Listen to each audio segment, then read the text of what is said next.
Hello दोस्तों, welcome back to my channel.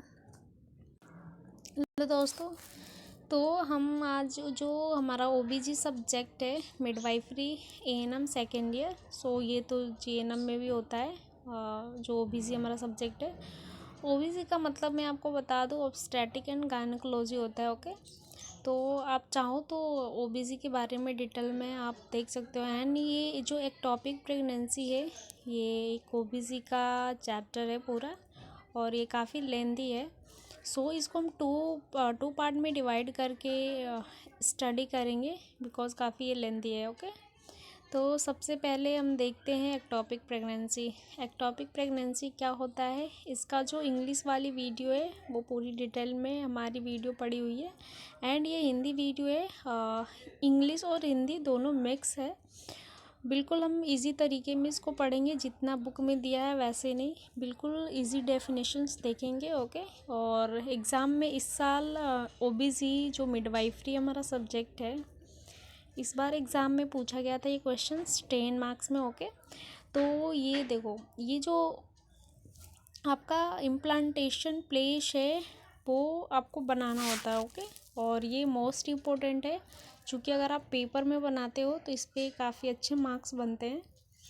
तो definition आप इंग्लिश में देखो, हिंदी में देखो, मैं आपको थोड़ा सा इसमें से पढ़ाऊँगी एंड अपने तरीके से बताऊँगी कि एक्टोपिक प्रेगनेंसी होता है क्या। ओके, और बिल्कुल ईजी वे में। तो यहाँ पे देखो, ectopic pregnancy is one in which the fertilized ovum implanted and developed outside the uterine cavity, or ectopic pregnancy is diagnosed when pregnancy implantation occur outside the uterine cavity।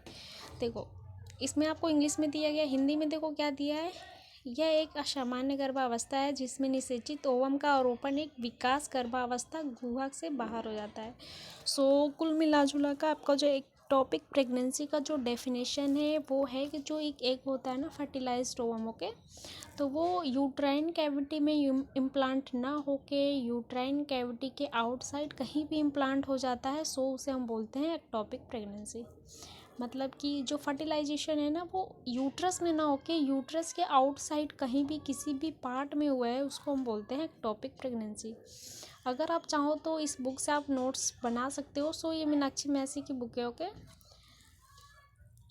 And इसमें बिल्कुल simple तरीके से हर चीज़ बताया गया है। और आप देखो, जो इम्प्लांटेशन प्लेस है इसको पढ़ना ज़रूरी है। सो इम्प्लांटेशन साइट मतलब कि आप यहाँ पे लिख सकते हो इम्प्लांटेशन प्लेट्स। तो ये 2 पार्ट्स में डिवाइड, एक तो एक्स्ट्रा यूट्राइन है, एक है यूट्राइन। ओके, तो यहाँ पे आप देख सकते हो जो एक्स्ट्रा यूट्राइन है वो 98.5% है एंड यूट्राइन 0.5% है। जो हिंदी वाले बच्चे हैं वो भी कर सकते हैं, जो इंग्लिश वाले बच्चे हैं वो भी कर सकते हैं, बिकॉज ये जो बुक है, बिकॉज ये हिंदी और इंग्लिश दोनों में है। ओके, और यहाँ पे आप देखो जो एक्स्ट्रा यूट्राइन है ना वो 98 है, जो कि ये 3 पार्ट्स में डिवाइड है। एक तो fallopian tube, ovary and abdomen. आपको समझ में आया एक्स्ट्रा यूट्राइन? इट मीन्स कि जो एक्स्ट्रा यूट्राइन का मतलब है जो यूट्रस है ना उसके बाहर जो इम्प्लांटेशन होता है, जो कि हमने अभी एक टॉपिक प्रेगनेंसी का डेफिनेशन पढ़ा। ओके, तो अगर आपसे कोई भी एक टॉपिक प्रेगनेंसी का डेफिनेशन पूछता है तो आप बताओ कि अगर जो एक फर्टिलाइज्ड ओवम है वो यूट्रस में इम्प्लांट ना होके वो यूट्रस के आउटसाइड कहीं भी इम्प्लांट हो जाता है, उसे हम बोलते हैं टॉपिक प्रेगनेंसी। सो ओबीजी जो एक है वो एक बहुत इंटरेस्टिंग सब्जेक्ट है, एंड जितना आप अच्छे से मन लगा के पढ़ो उतना इंटरेस्ट आता है। ओके, तो इसमें देखो, पहले तो फैलोपियन ट्यूब में होता है। आपको पता है फैलोपियन ट्यूब क्या होता है? फैलोपियन ट्यूब, जहाँ फैलोपियन ट्यूब का एक एम्पुला पार्ट होता है जहाँ फर्टिलाइजेशंस होता है। ओके, तो ये 1 वर्ड में क्वेश्चंस आते हैं। ओवरी देखो 0.5% होता है, एब्डोमेन में 1% होता है।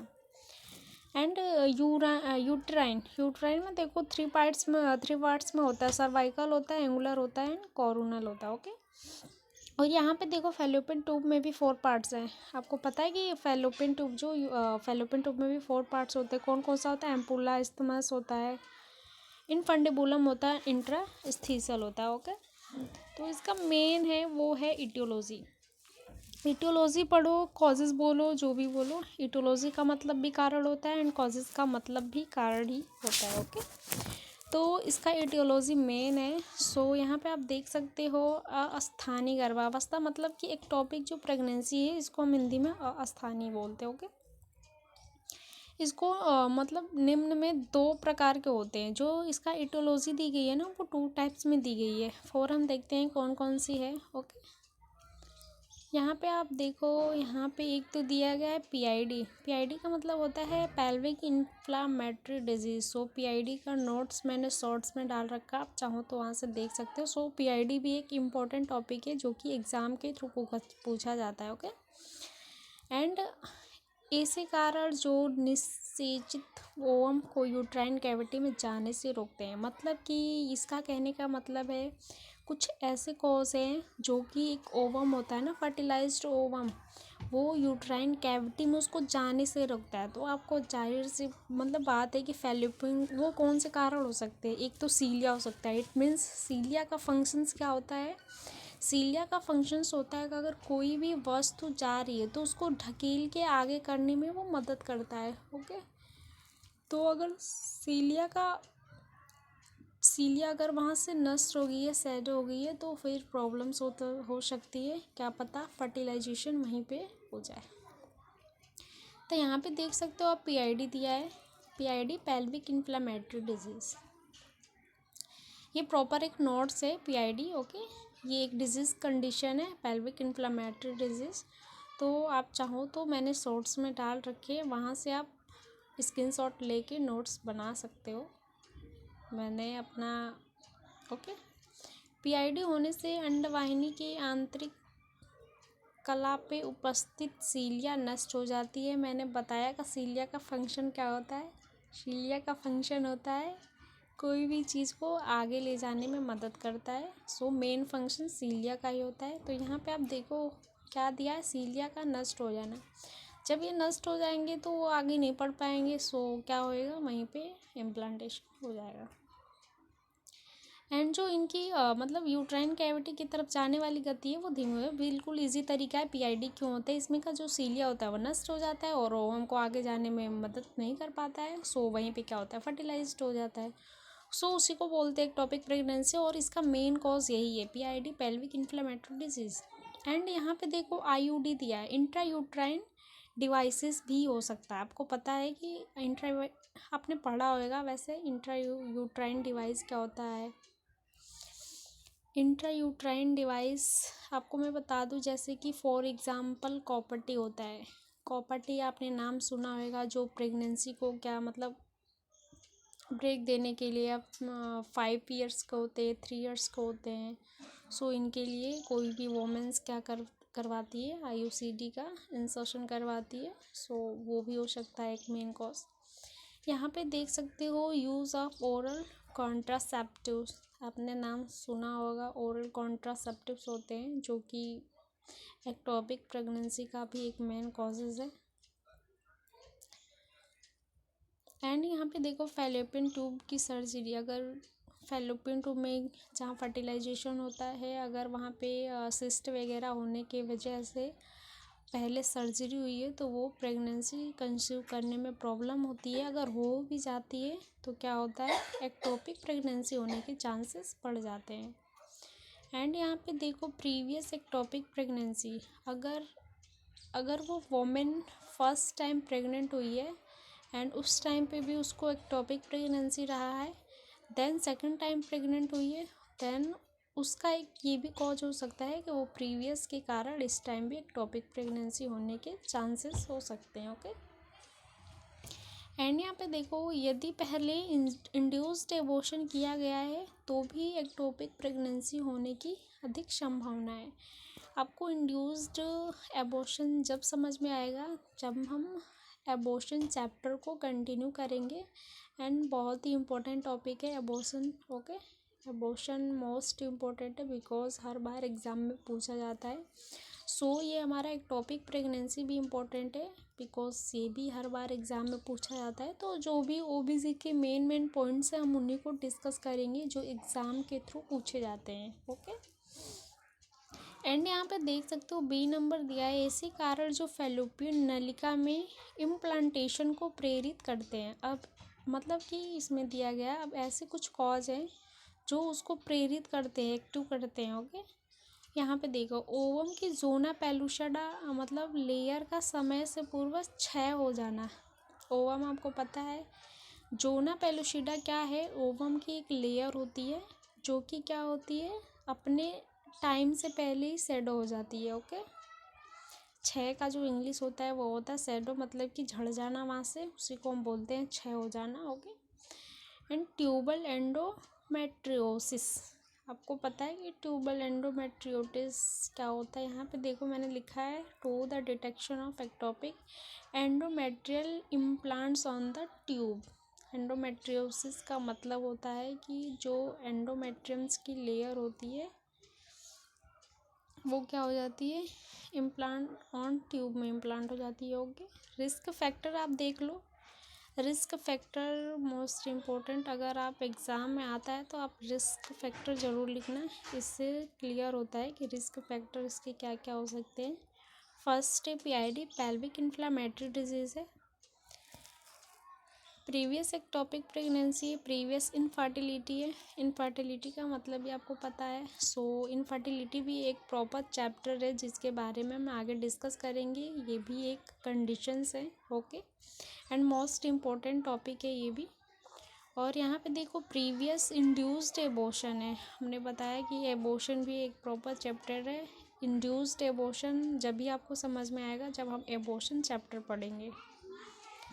इंड्यूस एबॉर्शन का मतलब होता है कि जो मतलब कि एबॉर्शन है इंड्यूस्ड हो जाता है। Okay, contraception failure, contraception failure का मतलब पता है, IUCD हमने ऊपर कॉजेज़ में एक पढ़ा था।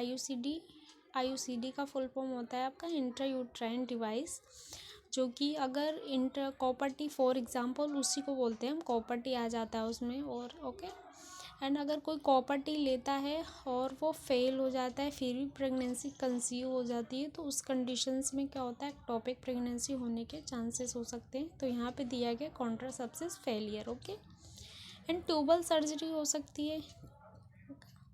यूज़ ऑफ IUDs मतलब कि वही है कि अगर किसी ने इंट्रा यूट्राइन डिवाइस यूज़ किया। कॉन्ट्रासेप्टिव का भी मतलब होता है जैसे कि ओरल पिल्स वगैरह वोमेंस यूज़ करती हैं, वो भी हो सकता है।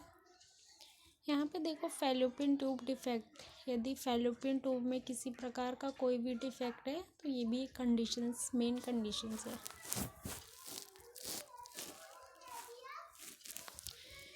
इसको हम 2 पार्ट्स में कंटिन्यू करेंगे। ओके, इसमें मैनेजमेंट भी है और काफ़ी है लेंदी चैप्टर है, अगर एग्ज़ाम में आता है तो प्रॉपर आप एक इसका शॉर्ट नोट्स बनाओ। ओके, एंड इस बुक से आप प्रॉपर एक शॉर्ट्स नोट बना सकते हो, जैसे कि अगर आपको डेफिनेशन लिखना है तो शॉर्ट्स में डेफिनेशन लिखो, एक्टोपिक प्रेगनेंसी होता क्या है, जैसे मैं बोल रही हूँ वैसे आप लिख लोगे तो ज़्यादा बेटर है, बिकॉज एग्ज़ाम में ऐसे लिखते हैं। एंड कुछ मेन कॉजेज़ लिखते हो जैसे कि PID है, पेल्विक इन्फ्लामेटरी डिजीज़, और जो इन्फ्लामेशन साइट है उसको भी लिख दो आप। ये देखो use of oral contraceptives, fallopian tube की surgery, fallopian tube and previous ectopic pregnancy. Okay, clinical features ज़रूरी है। सो जो क्लिनिकल फीचर्स हैं उनको हम देखेंगे कि क्लिनिकल फीचर्स क्या क्या होते हैं।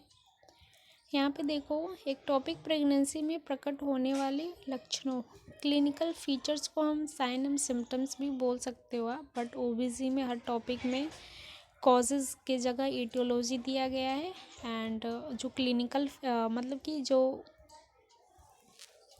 साइन एंड सिम्टम्स होता है वहाँ पे क्लिनिकल फीचर्स दिए गए हैं। ओके, बिकॉज ये प्रोसीजर रिलेटेड सारे क्वेश्चन होते हैं इसलिए। तो यहाँ पे आप देख सकते हो इसमें एक तो एक्यूट होता है, एक एक्यूट है, एक क्रोनिक है। ओके, तो एक्यूट में आप देखो पेशेंट को क्या रहेगा, यूनिलेटरल एंजाइटी, मतलब कि अगर एक्टोपिक प्रेगनेंसी है ना तो जो वोमेन है जिनको एक्टोपिक प्रेगनेंसी हुआ है, ओके, तो उन्हें यूनिलेटरल एंजाइटी रहेगा, मतलब कि बेचैनी रहेगा बॉडी में। ओके, ये एक मेन सिम्टम्स है। यहाँ पे देखो unconsciousness before appearing acute symptoms, unconscious रहेगा। ओके, मतलब कि हमेशा चक्कर वक्कर आना, सो ये कंटिन्यू रहेंगे। ट्यूबल प्रेगनेंसी में मुख्य 3 लक्षण निम्न हैं। इन्हें सम्मिलित रूप से ट्रायड सिम्टम्स भी कहा जाता है। देखो, इनमें एक ट्यूबल सर्जरी वाली जो मतलब ट्यूबल प्रेगनेंसी वाली सिम्टम्स है ना, वो प्रेजेंट रहेंगे। सो ट्रायड सिम्टम्स का मतलब क्या होता है? देखो, यहाँ पे जो ट्रायड सिम्टम्स है ना, वो 1 वर्ड में पूछा जाता है। ओके, तो यहाँ पे आप देखो एमेनोरिया। यहाँ पे एमेनोरिया का मतलब आपको पता है। ये देखो, एमेनोरिया पे आप गौर करना, ये हर बार एग्ज़ाम में 1 वर्ड में क्वेश्चंस पूछे जाते हैं। एमेनोरिया का मतलब होता है जो मेंसेस है ना, वो एब्सेंट रहता है। ओके, 75%। तो ये आप हमेशा कंफ्यूज नहीं होना। एमेनोरिया का मतलब होता है एब्सेंट ऑफ मेंसेस, और डिस्मेनोरिया का। और यहाँ पे देखो एब्डोमेन पेन, मतलब कि जो पेट है ना, उसमें यूट्रस में हमेशा पेन रहेगा, दर्द रहेगा, और वजाइनल ब्लीडिंग प्रेजेंट रहेगा।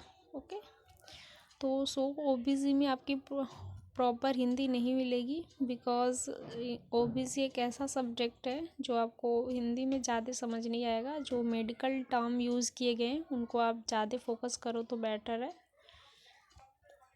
एंड सबको मतलब हिंदी वाले बच्चों को तो थोड़ी प्रॉब्लम होगी, बट अगर आप मेडिकल टर्म ज़्यादा देखोगे तो इजी हो जाएगा। ओके, यहाँ पे देखो कुछ नॉर्मल सिम्टम्स भी दिए गए हैं। नोज़िया रहेगा, वॉमिटिंग रहेगा, कन्वल्सन एंड फैटिंग एपिसोड, चक्कर आना, शॉक रहेगा, लोअर एब्डोमेन टेंडरनेस, मतलब कि यूट्रस के लोअर वाले पार्ट में टेंडरनेस रहेगा। यूट्रस के साइज एबनॉर्मल रहेगी, मतलब कि नॉर्मल रहेगी। ऐसा परपिरेशन, मतलब कि पसीना आना ना, वॉमिटिंग। सो एक्टोपिक प्रेगनेंसी वाले कंडीशंस में ऐसा होता है कि बेबी ग्रोथ नहीं कर पाएगा। एक्टोपिक प्रेगनेंसी एक ऐसी कंडीशन है जिसमें कि एबॉर्शन कराना ही पड़ता है, उसे कंटिन्यू नहीं रखा जा सकता है। ओके, वरना पेशेंट को प्रॉब्लम हो सकती है। यहाँ पे देखो आप, यहाँ पे दिया गया सेकंड में, अनरप्चर्ड ट्यूबल एक्टोपिक प्रेगनेंसी की स्थिति में प्रकट होने वाले लक्षण। यहाँ पे भी वही कंडीशन है, बस टॉपिक अलग है। ट्यूबल एक्टोपिक प्रेगनेंसी है। ओके, अनरप्चर्ड में तो यहाँ पे भी एमेनोरिया प्रेजेंट रहेगा, अनकॉन्शियस रेस्ट रहेगा, एंड प्रेगनेंसी जो है वो पॉजिटिव रहेगी, एंड इंट्रापेरिटोनियल हेमरेज रहेगा, शॉक वाली कंडीशन रहेगी, एंड फीवर रहेगा। पायरेक्सिया को मेडिकल भाषा में, फीवर को मतलब मेडिकल में हम बोलते हैं पायरेक्सिया। ओके, अगर तेज बुखार है तो हाइपर पायरेक्सिया बोलते हैं, अगर बुखार कम है दैन हाइपोपायरेक्सिया। ओके, यहाँ पे देखो दिया गया है क्रोनिक फीचर्स, कुछ क्रोनिक सिम्टम्स भी होते हैं। Amenorrhoea, lower abdomen pain, vaginal bleeding, white red symptoms इसमें भी है। डिसयूरिया का मतलब होता है यूरिन पास आउट होने में पेन होता है। ये भी 1 वर्ड वाले क्वेश्चन है जो कि एग्ज़ाम में पूछे जाते हैं और हर बार ही पूछे जाते हैं। फ्रीक्वेंसी ऑफ मैक्चुरेशंस, ये एक प्रेगनेंसी का साइन एंड सिम्टम्स है, फ्रीक्वेंसी ऑफ मैक्चुरेशंस, एंड ये भी 1 वर्ड में क्वेश्चंस पूछे जाते हैं। ओके, फीवर देखो, फीवर भी दिया है, and abdomen haematoma. Abdomen haematoma का मतलब क्या होता है? यहाँ पे देखो, जो यूट्रस होता है उसका जो स्किन होता है उसमें ब्लूनिश हो जाती है, उसको हम बोलते हैं एब्डोमेन हेमाटोमा। ओके, 1 वर्ड में ये भी पूछे जाते हैं। जितने भी साइन एंड सिम्टम्स कोजेज है उस पर आप प्लीज़ नोटिस करना एंड ध्यान रखना। 1 वर्ड में इसमें बहुत सारे क्वेश्चंस पूछे जाते हैं। पाल्पिटेशंस करने पे लोअर एब्डोमेन में एक मास फील होता है। एक्टोपिक प्रेगनेंसी वही कंडीशन है जिसमें कि पाल्पेशन का मतलब आपको पता है क्या होता है? पाल्पिटेशन का मतलब होता है कि अगर एब्डोमेन को हाथों के द्वारा पाल्पेट किया जाता है, मतलब कि टच करके उसे फील किया जाता है, उसको हम बोलते हैं पाल्पिटेशन। सो ये भी 1 वर्ड में क्वेश्चंस पूछे जाते हैं। इंट्रापेरिटोनियल हेमरेज, इसके परिणाम स्वरूप नाभि के चारों ओर की त्वचा का रंग नीला पड़ जाता है। ब्लूइश डिस्कलरेशन को क्या बोलते हैं? कूलेन साइन बोलते हैं। यहाँ पे देखो मैंने पेन से सर्कल किया हुआ है, ये मोस्ट इम्पोर्टेंट क्वेश्चंस है एंड ये इस बार एग्ज़ाम में पूछा गया था कि ब्लूइश डिस्कलरेशंस को क्या हम बोलते हैं। ओके, तो कूलेन साइन बोलते हैं। आपको लेबर वाले चैप्टर से बहुत सारे ऐसे साइन मतलब फर्स्ट प्रेगनेंसी में अगर फर्स्ट ट्राइमेस्टर तो कौन कौन से साइन देखने को मिलते हैं, सेकंड ट्राइमेस्टर में एंड थर्ड ट्राइमेस्टर में कौन कौन से साइन देखने को मिलते हैं, कौन कौन से चेंजेस होते हैं, ये सारे हम आगे कंटिन्यू करेंगे। मोस्ट इम्पोर्टेंट चैप्टर वो भी है। वैसे ओबीसी का बहुत सारे चैप्टर ऐसे हैं जो कि बहुत ही इम्पोर्टेंट है। ओके, यहाँ पे आप देख सकते हो डायग्नोसिस।